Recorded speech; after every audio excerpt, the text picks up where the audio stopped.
影片催眠、品牌營銷、法則100條呢套課程咧，好多人都問過我 Peter 哥，呢啲知識你喺邊度學翻嚟㗎？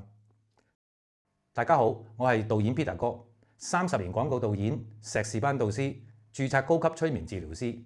全部嘅 VHBM 內容都可以喺 Linktree 揾到嘅。呢套影片催眠、品牌營銷、法則100條嘅課程咧，係一個創新嘅營銷知識系統嚟嘅，係我用咗整整30年，由8條路一條一條咁樣去精練出嚟嘅。第一，我由傳播學同廣告學入手，搞清楚咗信息究竟係點樣俾人接收、俾人記住。我喺國際 4S 廣告公司入面，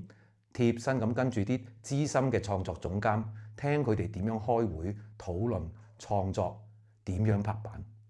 第三，我自己拆解世界級嘅廣告大師嘅案例，睇佢哋嘅片，但唔係睇佢哋啲片好唔好睇，而係拆解佢哋係點樣講故事，點樣去影響人心。第四，我將歷年國際得獎嘅廣告做逆向拆解。第五，我再落去心理學、NLP 同催眠治療師訓練，搞清楚咗點樣繞過人嘅批判性思維，直接建立選擇性思維。第六，由新仔導演做到資深導演，我做過超過200個品牌，我喺真實市場實戰裏面，全部真金白銀咁測試。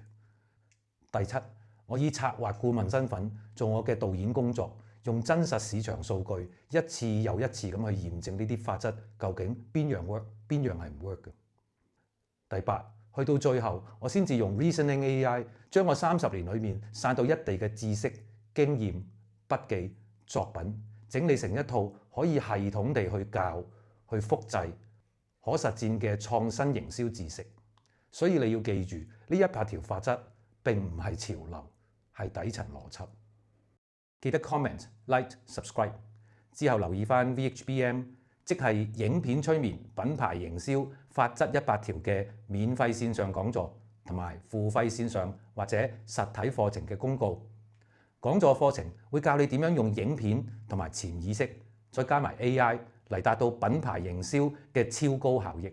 如果有乜嘢影片、品牌營銷嘅問題，都歡迎留言提問，我會盡量回覆嘅。如果公司需要個案顧問服務，都可以揾我。